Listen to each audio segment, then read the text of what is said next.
So next up for my series Salute the Heroes is Dr. Sonia QD from New York City.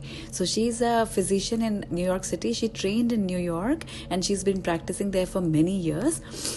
She has her own private practice. So when this coronavirus pandemic hit New York City, she continued with her care. She continued seeing her patients on through the telemedicine virtually, but she also opened her clinic up for equipment which the healthcare workers did not have. So she had a lot of protective equipment from back when few years ago, and so she started giving that to healthcare workers. She also started testing the healthcare workers which needed to go back to work but did not have enough testing available.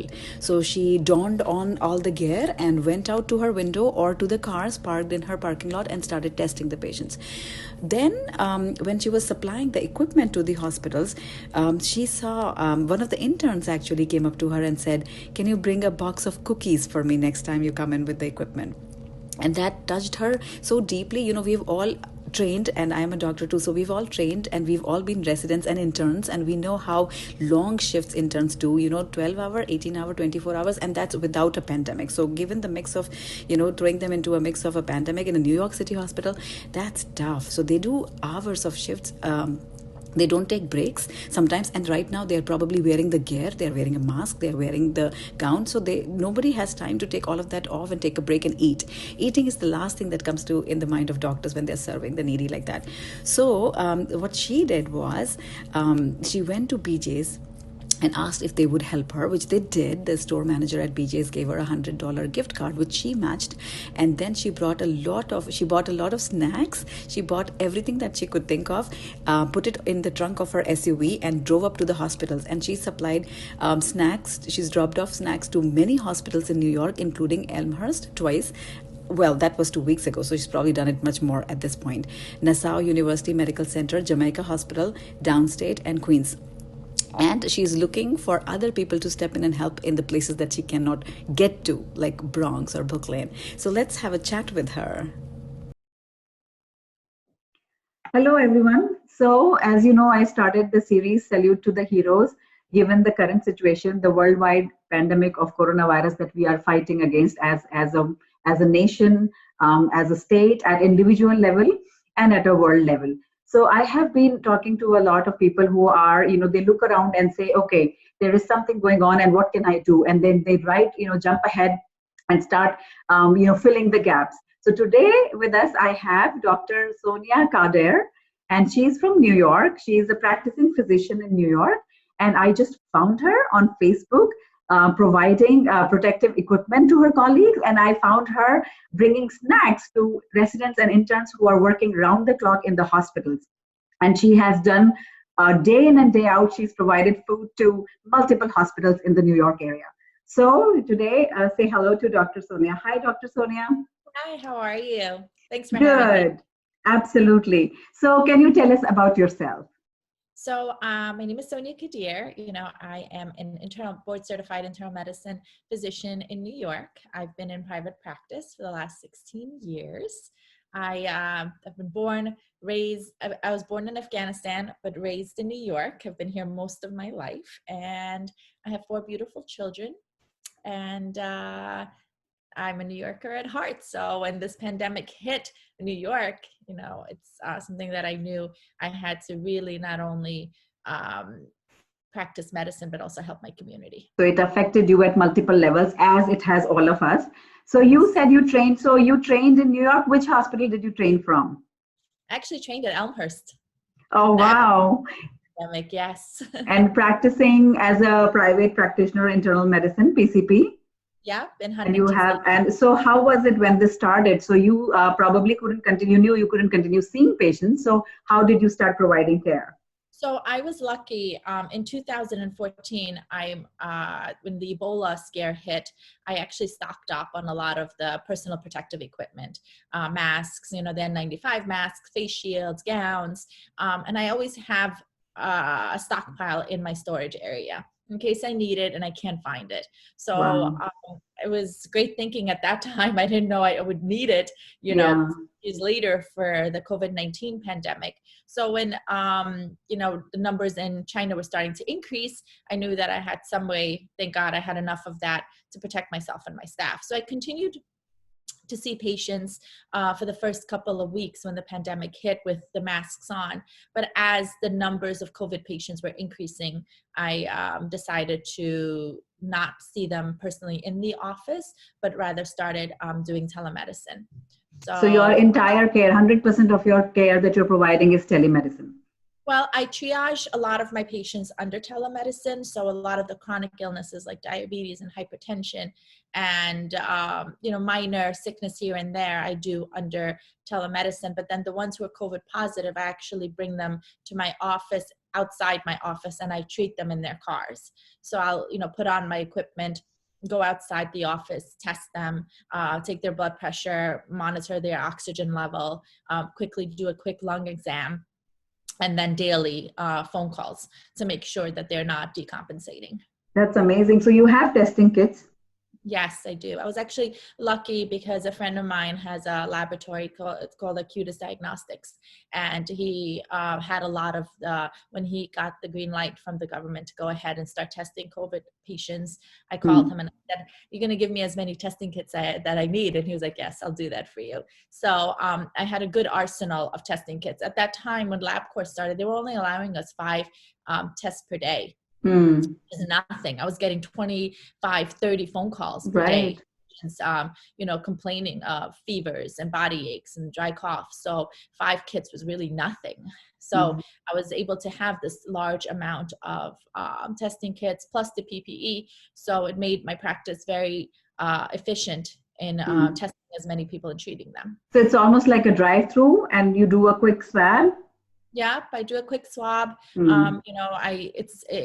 I do a quick oxygenation testing, which is great. Which is very important to decide whether they can go home or not.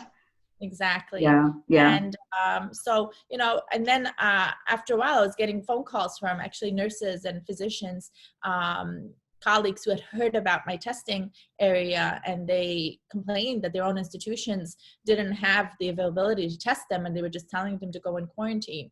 If they had a fever, they would tell them right. this. Right, that's what we were doing. We were literally telling all patients, if you're not, very symptomatic, mild to moderate symptoms, treat yourself at home, self-quarantine for 14 days. Which is not the smartest thing to do, because, healthcare workers are so valuable right now. You right. can't have one physician, you can't have one ER physician down and then another one down, or a nurse down, because then who's going to take care of those patients? The system is already overwhelmed. So if you have understaffing, right. So I knew I had to make a difference. So I went ahead, I belonged to a PMG COVID group of physicians, exchanging ideas and posting studies and trying to Which is where I found you. Yes, is where you found me. So I actually posted and I said, listen, if your institutions are turning you away from getting tested, just come to my office and I will do that for you. So it's a service I decided to offer my healthcare workers. And it wasn't just to physicians, it was to nurses, it was to, people, any person working in the hospital pretty much. I mean, I had people who were in the cooking department, who were head cooks of the hospitals, who are coming down sick, and they're in charge of food preparation. So it was a lot. So they decided to come in and into my office and get tested. So that was how I actually started doing a little bit more community service. Okay. And testing is important, not just to find the positive, but also to find the negative, like you said, for them to be able to go back to work because it's essential and they are needed, but also to figure out what else is it. If it is not coronavirus, if the COVID testing is negative, then is it pneumonia, or what are we doing for other upper respiratory illnesses? They cannot, And the panel that I used, it wasn't just COVID, it was all a lot of the common viruses, like the adenovirus, rhinovirus, the flu. So I was getting back not just COVID-19, I was getting back influenza, I was getting back regular colds and regular rhinovirus, adenovirus. So these patients, I was able to tell them and give them some peace of mind. What it is they have, that's so important. Yeah, go back to work. So that really gave them peace of mind. And then the ones that were positive, I collected a really good amount of data that a lot of people still don't have, which I'm still collecting to hopefully share to the rest of the world once my data is completed. Right now I'm actually bringing back a lot of the patients who are positive to see how long they're positive, because they're telling us, you're only infected for 2 weeks. But Yeah. when I do the nasal swabs, people are still positive 5 weeks out. So what Right. is this data showing us, And now Mm. with Quest Diagnostics allowing us to do the IgM and IgG antibodies for immunity, I started doing that as well. So when people come back to get retested from me a month after their symptoms started, I'm actually drawing their blood as well to see whether they have some sort of immunity to this virus. And also, how long will this immunity last? So I'm bringing them back 3 months later as Right. well. So there's a Right. lot How of long really they're protected. important data that we don't have that we really need. So you are doing amazing work. Not only did you continue to provide care to your patients through telemedicine, and that's the patients who are chronically, with chronic symptoms, hypertension, diabetes, who need refills or who need to say, oh, my blood pressure is so and so, what can I do? Tweaking their meds or refills, and stuff like that. And you also mentioned that you helped somebody take care of their abscess even through Yes. telemedicine. Tell us about that. That was very interesting. It was like actually the first week I started doing telemedicine, and I had a patient of mine call me, and she was like, Dr. Kadir, I have this rash and it looks like a giant pimple in my back. And I was like, all right, and let me see it. And she's in her kitchen. So she lifted her shirt, and lo and behold, she had an abscess. And I said, you really need to go to an urgent care hospital, to open this thing up. And she was like, no, I'm not leaving my house. I'm scared. She has diabetes, unfortunately. So I Right. said, all right, do you have any alcohol at home? And she said, yes. And I said, do you have any gauze pads at home? And she said, yes. I said, all right, let's go. She took me to her bathroom. She put her iPhone on her vanity. And I actually had her wash the abscess and, squeeze it. And she actually was able to pop it. I gave her some antibiotics as well. And then I followed her weekly. For 3 weeks, we were pretty much taking care of this abscess, but she recovered fully. So yeah, Yeah. we're trying to be very creative and making sure our patients are okay, not just from COVID, but also a lot of other. From other things as well. So you were doing that, on the ongoing basis, and then you started testing for coronavirus, and then you started testing the, colleagues and healthcare workers who needed the test, and then you found out that some of your colleagues did not have enough equipment, the protective equipment like masks and gowns. So what did you do? So, as I said, I trained at Elmhurst. So Elmhurst is part of my heart. And it was really sad, watching this New York Times article that came out about them desperate for PPEs. They didn't have any. A lot of doctors and nurses were getting sick. So I saw a picture of a face shield online, and my office manager is very crafty. So I called her to my office and I said, listen, can you make this? And she was like, it doesn't look really difficult. Yeah, I can go home and make this. And, we weren't really that busy that afternoon. So I said, why don't you do this? Go home, make me some masks. She said, I actually have plastic, and she always collects arts and crafts stuff. So she went home and she came back that afternoon with a bag full of masks. And I was like, wow, this is amazing. So I just called the operator at Elmhurst and I said, can you connect me to the ER? And they did. And, the clerk that picked up, I said, connect me to one of the interns, because interns or residents are very dear to my heart. It's not fair that they have to train during a pandemic. I mean, when you're a resident or, first trying to do your training, how you're working 80, 90 hours per week. On top of that, through a pandemic, you're pretty Yeah, much. that's true. So a lot of people unfortunately forget about those trainees. Everyone is so concentrated in their I know. practice. I was about to say that people get done and then they forget about. Forget about it, but it's a very tough time in your life. I mean, residency was one of the hardest times in my life, so I've always remembered that. So I called the emergency department. This intern picked up, and I said to him, I said, are you going to be there this afternoon? I want to drop off some face shields. And he said, yes, I will be. And I said, what else do you need? And he said, can you bring me some cookies? So, like a little kid. And of course, being a mother of 4 kids, the mama bear in me just took over, and I said, sure, I could bring you some cookies. So I went to my local BJ's and I spoke with the manager and I said, listen, can you give me some gift cards? Can BJ's as a corporation donate some snacks? I want to drop some for the residents and doctors. And manager there was really, really nice. And she said, yeah, I'm only allowed to give you 25, but I'll give you 100. So she gave me $100 gift card. And I said, whatever you give me, I'm going to match it. So then I took this large cart and I filled it with as many, I took apples and clementines and lots of protein bars and drinks. I took Snapple, I took some Gatorade, and I have an SUV, and I pretty much filled it all up. So I drove to the hospital, and he came out, and I told him, I said, you need to bring a cart because it's not just one box of cookies for you. So he ran outside when I came in with the cart, and just the sheer joy in his face, that somebody remembered, and he kept thanking me over and over again. And it was just unbelievable. That's very rewarding, of course, but you weren't doing it for that, and you were doing it for them. And it's amazing that when you need something and you reach out, how many other people, stand up to help, like your manager and that manager at BJ's. Exactly. It's just, you just have to ask. So then I decided to take this project on, and I said, all right, now that I did Elmhurst, I'm going to continue doing other hospitals in the city as well that are really hard hit. And these hospitals really don't have a lot of funding. When you're a resident there. Right. It's not those big, giant academic institutions that are giving free lunches and dinners and stuff. They don't have the money, so you can't really blame them. So the ones that really are affected are the trainees. So I decided to just pretty much hit those hospitals that are not well funded, who were really suffering, and help them out. So I posted on my Facebook page, and I put a picture up, and I said, listen, guys, I'm doing this project. If anybody wants to help. And if you don't, I'll just do it on my own. I'll just do a weekly drop off or whatever I can do. And lo and behold, of course, I'm Muslim, the Muslim community. I have a lot of Muslim friends on Facebook, and I just put my Venmo address on. And I said, I didn't ask for any amounts. I didn't do a GoFundMe page. I didn't want to take that route. I wanted to leave it up to people to just do whatever they felt right. And before I know it, I raised thousands of dollars every day. Venmo was coming into my account. So, and they just wrote, I'm scared to leave my house. I'm in quarantine, but you're taking this venture on, so I'm going to support you. So I didn't mind. I mean, I'm testing COVID people all day long anyway, and I have the gear. And plus whatever people, whatever one is comfortable with, they are doing their part. And yeah, exactly. So you are one woman army, is that, or has somebody else come with their? My husband, he's actually, his name is Dr.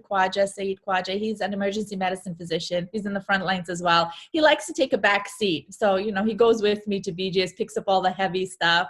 And then my kids, my son and my daughter, who are 16 and 14, they go to the hospitals with me outside. We stay outside. I don't go inside. The residents are very, very creative. They come in with chairs with wheels on it, office chairs to put the snack above.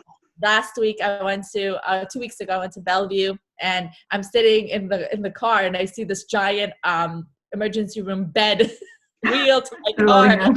We literally filled the whole bed, and we pumped the bottom of it. We emptied the bottom of the bed. So they're very creative. They just, to get their goodies. And then they go and they share it amongst each other. So even if the snacks last, a couple of days, at least they know that there are people in the community that are thinking and caring. Exactly. It goes a long way than just, and in our culture, and I'm sure across the world, like just feeding a hungry person is a big thing, but you're feeding somebody who's actually in the front line helping others, and they are thinking and that's the thing, they don't think about themselves, they go hours. And that's what we did, and we weren't even in the midst of a pandemic, when you are doing the shift, you don't remember taking a break, and you don't have time for a break, so you forget about it. You have the PPE on, you feel like you're infected. Who has time? Like a lot of restaurants have been really, really generous. They're really pulling through. They're feeding the hospitals. They're sending a lot of food through.